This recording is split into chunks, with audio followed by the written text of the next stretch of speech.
अस्सलाम वालेकुम students, how are you? I hope you all fine. जैसे कि आपको पता है कि लास्ट क्लास में हमने कुछ एलिमेंट्स के बारे में डिस्कस किया था। उनके सैम्बल्स क्या होते हैं, उनको किस तरीके से बताया जाता है, उनके सैम्बल्स को किस तरह से बताया जाता है, उनके लैटिन नेम के बारे में बताया था। आज हम इंशाल्लाह सबसे पहले डिस्कस करेंगे मेटल्स और नॉन मेटल्स के हवाले से कि हमारे पास मेटल्स क्या होते हैं और नॉन मेटल्स क्या होते हैं। तो सबसे पहले तो आप अपने पास बुक रख लीजिए, उसको स्टडी करना शुरू कीजिए। सबसे पहले हम इसको रीड आउट करेंगे, उसके बाद उसको एक्सप्लेन करेंगे। तो चलिए स्टार्ट करते हैं। हमारे पास सबसे पहले we can divide the elements into those which are metals such as magnesium, aluminium, copper, zinc, lead, gold and silver and those which are not. यानी हम एलिमेंट्स को डिवाइड करते हैं या तो मेटल्स या नॉन मेटल्स में, जिसमें मेटल्स की कुछ एग्जांपल आपको बताई गई, जैसे कि मैग्नीशियम है, एल्यूमिनियम है, कॉपर है, जिंक है, लेड है, गोल्ड है, सिल्वर है। इसी तरीके से the non metals including hydrogen, helium, carbon, nitrogen, oxygen, sulphur, chlorine and argon. You may have noticed already that many of non-metals are gases. यानी जो एग्जाम्पल दी गई जैसे कि hydrogen, helium, carbon, nitrogen, oxygen, sulphur, chlorine and argon, ये जितने भी हमने non metals के बारे में डिस्कस किया, तो इनमें ज़्यादातर आपको जो है वो गैसेस नज़र आएंगी। आगे बढ़ते हैं। The main difference between metals and non metals are listed in the table below. आपको एक टेबल दिया गया जिसमें यह बताया गया कि इनके दरमियान का डिफरेंस क्या होता है, हम उसको देखेंगे।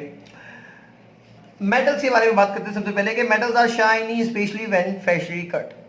यानी कि मेटल जो है वो शाइनी, चमकदार होता है जब उसको फ्रेशली काटा जाता है, यानी काटने के बाद वो बिल्कुल शाइनी हो जाता है।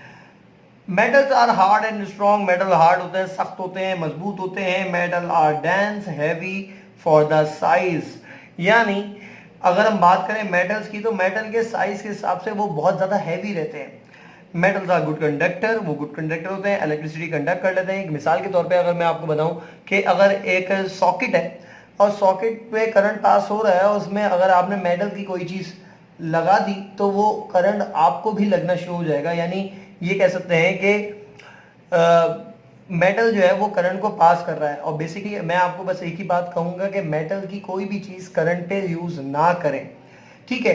और ऐसे ही मैं हीट की भी बात करूंगा कि हीट में जहां आपको गर्माइश फील हो तो वहां पे मेटल की चीज़ इस्तेमाल ना करें, वो गर्माइश के ज़रिए आपको भी फील हो सकता है। अच्छा, इसी तरीके से हम बात करेंगे metal have high melting points so that they are solid at room temperature. Metal का जो है वो मेल्टिंग पॉइंट जो है वो बहुत ज़्यादा होता है, इसलिए वो रूम टेम्परेचर में सॉलिड होते हैं, except for mercury which is liquid. यानी मरकरी जो कि एक वाहिद मेटल है जो लिक्विड फॉर्म में पाया जाता है, उसको हटा के सारे मेटल्स जो है वो सॉलिड फॉर्म में पाए जाते हैं रूम टेम्परेचर पे। ऐसे नॉन मेटल को हम डिस्कस करेंगे। कुछ पॉइंट्स आप इनके स्टडी कर लीजिएगा कि non metals are most non metals are dull because they do not reflect light very well. यानी नॉन मेटल जो होते हैं वो इतने डल होते हैं कि वो लाइट रिफ्लेक्ट नहीं कर सकते। एक मिसाल के तौर पे बात करते हैं कि अगर आप दीवार पे लाइट को मारें तो इस तरीके से होगा कि लाइट पास नहीं होगी। दूसरी बात, रिफ्लेक्ट भी वैसे नहीं करेगी जैसे कोई शाइनी सरफेस कर सकती है। तो जो नॉन मेटल्स हैं वो बेसिकली क्या होते हैं, वो डल होते हैं, शाइनी नहीं होते और वो लाइट रिफ्लेक्ट नहीं कर सकते।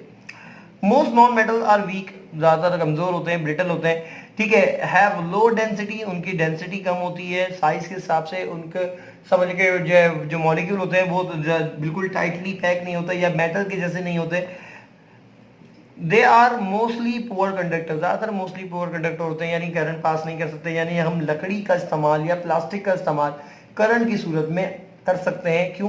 क्योंकि वो हमें जो है वो आगे पास नहीं करेगा करंट, लेकिन हम मेटल्स का इस्तेमाल नहीं कर सकते। One exception is non metal graphite which is good conductor of electricity. यानी एक ऐसा जो है वो नॉन मेटल है जो इलेक्ट्रिसिटी कंडक्ट कर देता है, जिसका नाम है ग्रेफाइट।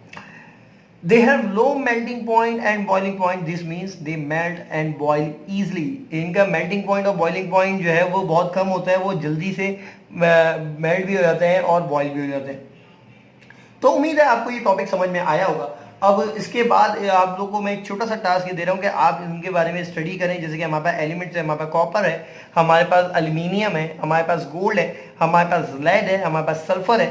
बिल्कुल ऐसे ही हमारे पास नॉन मेटल भी मिलेंगे, हमारे पास कार्बन है, हमारे पास नाइट्रोजन है, हमारे पास हाइड्रोजन है, हमारे पास ऑक्सीजन है। तो आपका ये टास्क है कि आप इनको स्टडी करें, और स्पेशली ये बात बोलूंगा कि कोई भी टॉपिक में आपको कोई इश्यू हो तो आप लोग क्वेश्चन कर सकते हैं, समझ सकते हैं, बता सकते हैं, और इंशाल्लाह उसके बाद फिर हम अपनी नेक्स्ट क्लास को और अच्छी तरीके से एक्सप्लेन करेंगे। Thank you so much. अल्लाह हाफिज़।